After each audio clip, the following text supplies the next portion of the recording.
compliance. Let us take them one by one and try to understand it and make a concept. So thoracic pump or respiratory pump, what happens is that the normal intrathoracic pressure within the chest but outside the lungs at the end of expiration is subatmospheric.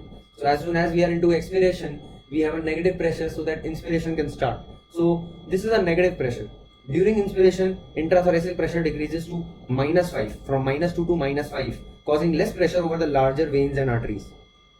Okay, so the descent of diaphragm increases intra-abdominal pressure to squeeze blood out of the abdomen.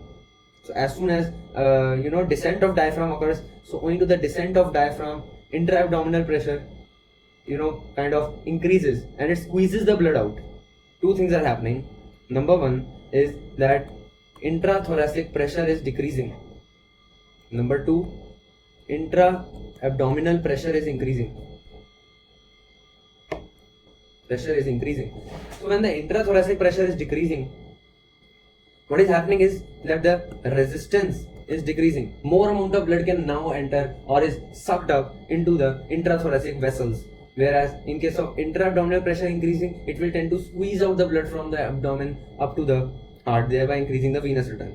Talking about cardiac pump, we have two things, vis a tergo and vis a fronto. So let us talk about this. When I say vis a tergo, which means force from behind. Okay, so let us kind of imagine a situation in which we are talking about let's say left ventricle. So here I have my left atrium, this is the left ventricle. So here is the blood column. Okay, this is the column of blood.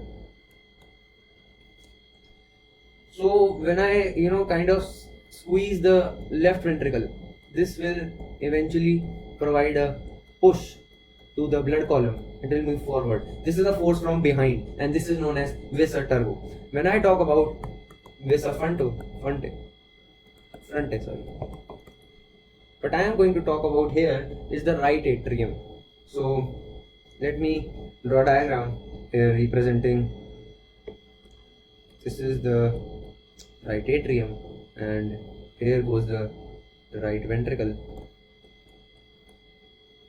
Ultimately, when ventricular contraction occurs, right ventricular contraction occurs, what happens is that atrioventricular valve, if I talk about a valve here,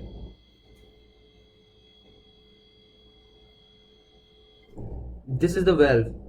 It ultimately bulges like this. It becomes like this as soon as the forces are applied. So this kind of increases the pressure in the right atrium. When the pressure in the right atrium, so when these contract, these muscles contract,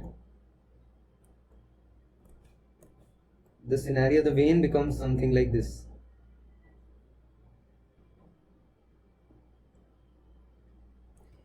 So it's ultimately pushing the blood upwards, so the venous return increases. This is muscle pump.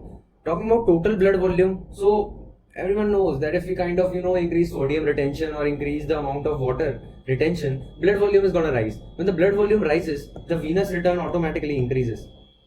Talking about capacitance,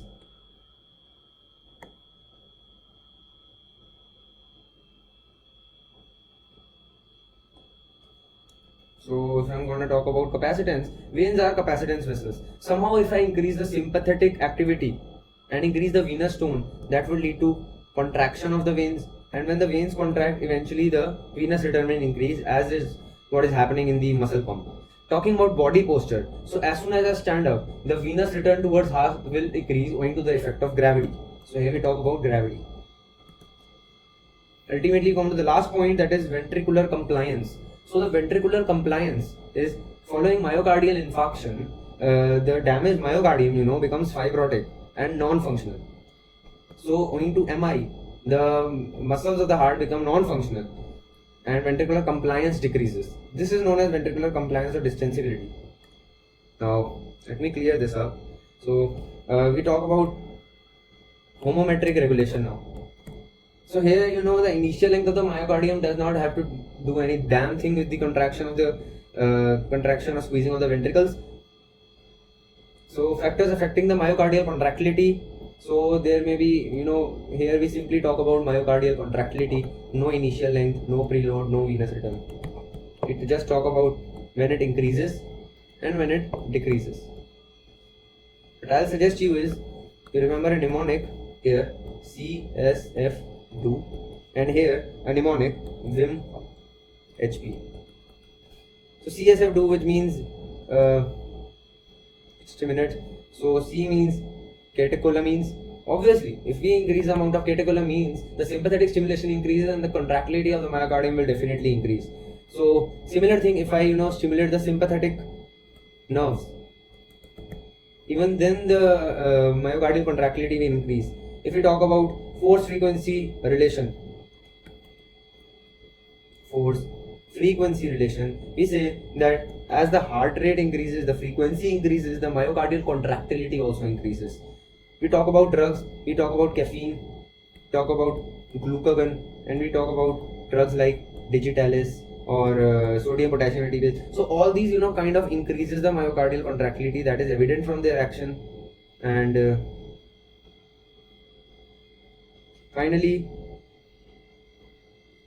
do is just serving the purpose of creating the mnemonic here, nothing else. So when a decreased factors, so we'd say vagus stimulation, that will decrease.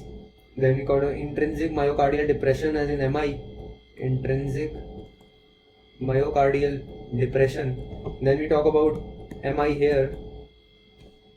So intrinsic myocardial depression occurs owing to decrease in the catecholamine content of the body, the myocardium, or due to negative ionotropic effect, as in the case of antiarrhythmic drugs. So MI here. Then H say we have hypercapnia, hypoxia, or hypercapnia. These are factors. And at last we have pharmacological. So pharmacological factors, which means, for example, barbiturates. These kind of decrease the myocardial contractility. They have a negative ionotropic effect. Therefore, we talk of them. So this was all about cardiac output and what are the factors affecting cardiac output. It's a really important question as far as university exams are concerned. Therefore, I thought of taking it. Thank you very much. Stay tuned.